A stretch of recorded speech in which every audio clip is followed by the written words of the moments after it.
Hi, my brilliant friends. My name is Lindsay McClellan, and I'm the Executive Director and Volunteer Coordinator for Brilliant Book Clubs. Thank you so much for signing up for this program. I am just excited to let you know a little bit of my journey. I started off with just one school. After a year working with them, I was able to learn how desperate the kids in our nation are. They need some assistance with reading, they need mentors, they need some help, and I'm so glad that you're on this journey with me to be able to help them. So thank you so much for your time. I will try to keep this short, and I'm just going to hit some high points along the way. But let's go ahead and get started at looking at the handbook. So if you can open that up, I will point out just a couple of the things that I want to make sure that you hear what's important to me, and then you can go ahead and read through the entire thing. There's also some links on there I'd like for you to click on and view from other websites as well. At the beginning, I write you a little letter, and I'd love for you to read that. You'll see that I'm letting you know what our tagline is: Book Buddies for a Brighter Future.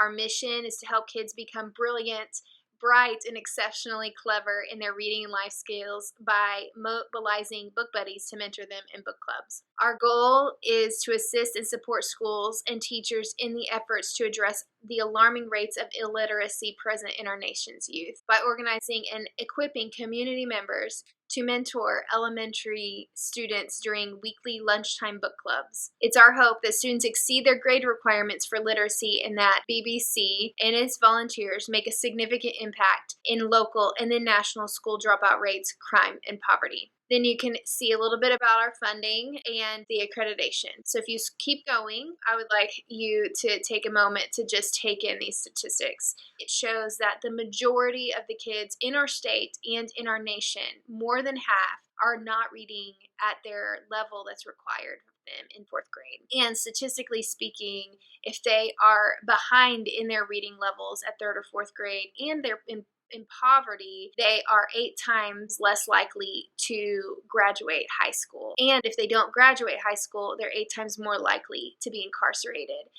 70% of adults that are incarcerated can't read at a fourth grade level. You can see that there's a real connection to being able to read and crime. My heart is for us to be able to meet with these kids, be a role model to them, and give them a chance to have extra practice in their reading, be a support to the school and the teachers. I'm only asking 30 minutes a week from you. So if you can start with that, if there's anything else you want to do in addition to that, I highly recommend you build a relationship with that teacher and see what else you can help with. But this is a good start. There are huge impacts for just reading 20 minutes a day with a student. And so I'm so grateful that you're willing to do that with us. Next, you'll see the initiatives of Brilliant Book Clubs. We obviously are mobilizing the community. My job is to reach out to businesses and churches and individuals and get them involved in the district. Another opportunity for people and organizations to get involved is for them to sponsor a Brilliant Book Club room. I'm sitting in one right now that's in Western Heights District, and we have had a sponsor that was able to give us the opportunity to set this room up as a lounge with several tables for people to be able to meet with their students in an encouraging room. I know you probably remember being a child and being nervous to read out loud in front of your classroom when you may not feel very confident in your ability. So this is a way that helps the teacher, helps the student by giving them another space for them to read out loud with just a few friends in a smaller group setting. This is a fun room that can be sponsored. If you're interested in getting involved, just let me know. We can usually get the room set up for about $2,000. If you read a little further down, the volunteer profile will help you to understand what your job is for the program. It's important that you understand that your job is to facilitate with the kids. You make sure that you give them direction on where to go and when to read and when not to read, that sort of thing. So it says volunteers facilitate student reading while keeping a close watch of the time and providing opportunity for students to take turns reading aloud. Our volunteers instruct students on where to eat, read, and listen. They are responsible for picking up the kids in the cafeteria and walking them to the meeting room and taking them back to the cafeteria in time to meet with the classmates or recess for class. Sometimes you'll have some rowdy kids that get a little distracted, want to get up while they're reading. You just merely need to instruct them to sit down, be still, and be quiet when someone else is reading. And then you make sure that one student goes at a time and they can read about a page at a time in their book. Another role for you is that you're a mentor. Volunteers are people that their book buddies can look up to. They are examples of success and maturity. Be sure to act respectfully, kindly, and attentively because your book buddies are watching and learning from you. Showing up consistently time after time will demonstrate how much you care about them and will make them feel special. Our book buddies often see character traits in the volunteers that they wish to emulate. The next one is a helper. Volunteers help to assist their book buddies in all facets of reading to boost their book buddies' confidence and encourage them as needed. This is a low-pressure environment for the kids, so have fun. Help your book buddies learn to stay focused while reading, and be sure to communicate clearly and kindly any boundaries necessary to help them. Our volunteers are not there to discipline, but to let their book buddies know to be respectful while others are reading and stay in their seat. Please keep your teacher informed on your book buddy's behavior during your time together so that if discipline is needed, your teacher can be the one to discipline accordingly. It might be tempting to be the one to follow through with discipline, but that's not your job. Your job is to be a friend, to be there for them, and to be a helper. And that just takes being encouraging and giving a little guidance to them. But if they do misbehave, communicate with your teacher what's going on, and they will get to decide whether or not they want to do some sort of disciplinary action outside of your book buddy time. The last thing is that you're a buddy. Volunteers can be the listening ear when the book buddies want to talk about their life. Laugh, smile, and enjoy the conversation. As you build relationships with your book buddies, be sure to model safety and trust. Ask good questions and remember to follow up with them in their interests. This is the way you will be able to speak hope and encouragement into them about their future. Your words mean so much to them. Tell them what positive characteristics you see in them, what they could be when they grow up, and how much potential they have. Your words are so important to them. So please be encouraging. These are your 4 roles that are the most important parts of your job. You're a facilitator, you're a helper, you're a mentor, and you're a buddy. You are an inspiration to these kids, and that they're looking to you for guidance and for direction and for encouragement, and that you will make a big impact in these kids' lives. We all know what it's like to have a mentor. I'm sure many of you have had people in your life that you've looked up to. This is your opportunity to be that person for them. Next, you'll read a little bit about the Brilliant Book Club recruitment and grouping. You will have probably already learned by reading on the website that there's a 3-step process for you to be approved as a Brilliant Book Club book buddy. Number 1, you have to fill out an application. If you've already done that, then you are on step 2. You are now going through the handbook and watching the training video. After you finish this step 2, you will then need to contact the school and find out what their process is for their background check. They should be able to assist you in helping you know how to fill out the form, and when it is approved, be sure to send that to me.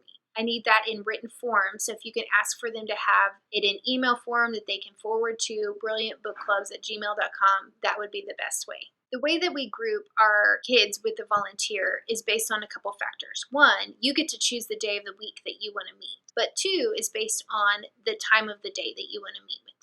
You will get to look at a list of all of the groups available across the city. You will look on that list to decide which school you are wanting to meet at and what lunch period you would be available to meet at weekly. You get to choose the day and the time based on what you have available in your schedule.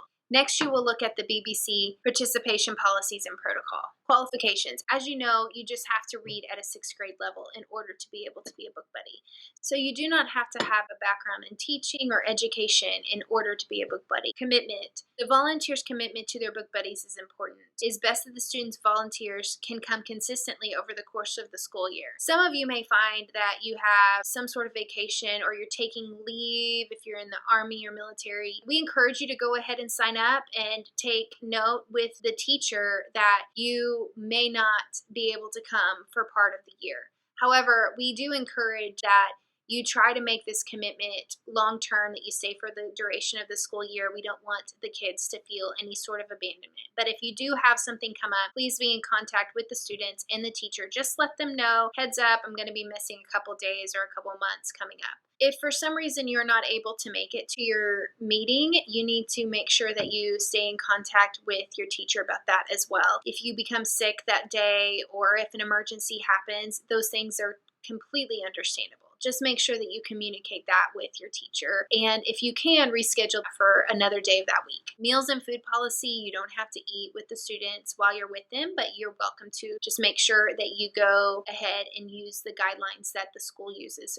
with their food policy. Sometimes there's some allergies that you need to be aware of, and they don't allow peanuts, for example, things like that. A lot of volunteers will find that they have time to eat lunch outside of their time with their book buddies, and so that they don't bring lunch, but you can choose to eat with them if you would like. Next is the photos and social media policy. I would love it if you took pictures with your book buddy, but you would first have to email it to brilliantbookclubs@gmail.com. And if it's approved, then you are able to post it on social media sites as long as you tag the Brilliant Book Club site with it.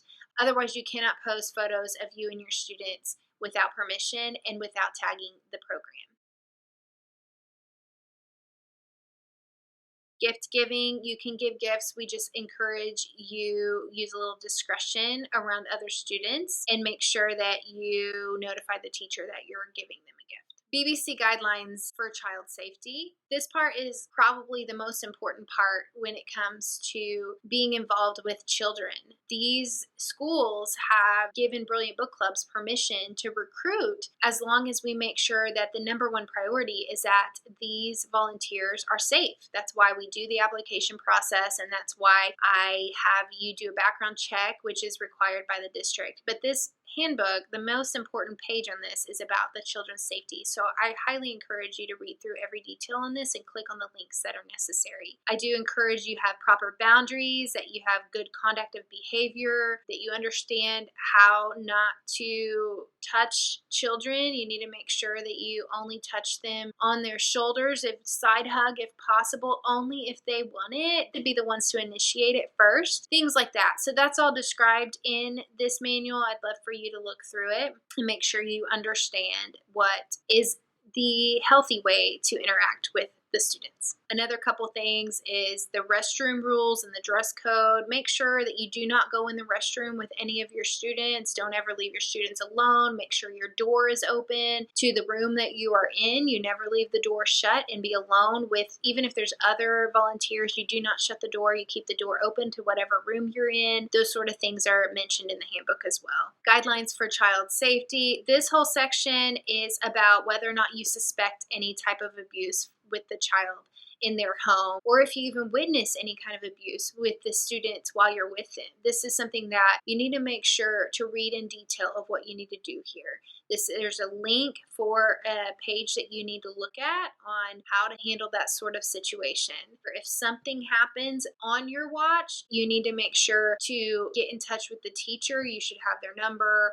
You should be able to reach out to them and let them know, and make sure they follow up with any type of abuse situation if they need to call it in. At BBC, we make sure that you know not to contact the students or the families outside of book club. Please don't ask for their phone numbers or addresses. Don't ask them to be friends with you on any of the social media pages. Also, be aware of your school's emergency evacuation from the rooms that you're meeting in. Now we're moving on to your agenda for the day whenever you meet with your students. You will have been given the email with details of your teacher's name and number and the students that you're going to meet with. You will have contacted your teacher and worked out the day of the week and the time that you will meet them. And the day that you meet them, you will check in at the front office. The front office will assist you in showing you where the cafeteria is. You will then meet the teacher and your students at the cafeteria. Your students will get their lunches, and you will walk with them to the designated room. Your teacher should know which room that is. If not, please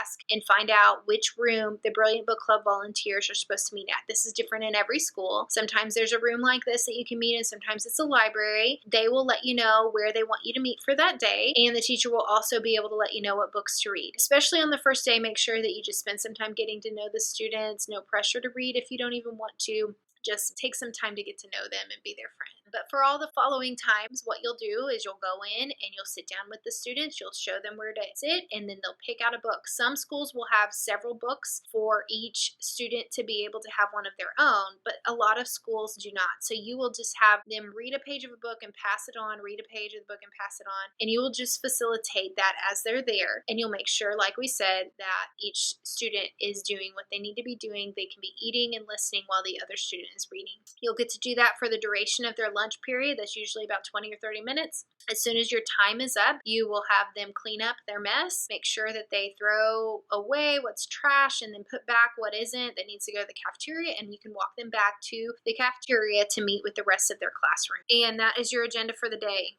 If you read on a little bit, you will see that the end of the year, we will wrap up by reconnecting with you, and I would like to know if you were able to see an improvement, what your feedback is of the program, that sort of thing. But we do want to know what reading level they started with and what reading level they ended with. And if that's something you can get from the teacher, that would be really wonderful. So like I said, that's just a review, a quick review over what I need you to be reading. So if you could go through and read what I wrote, that I just browsed through that really quickly, but I am so grateful for your help. And please be sure to send me an email if you have any questions, and I hope you have a brilliant day. I just want to say, what should we name this dog? Don't you think he needs a name? He is super cute.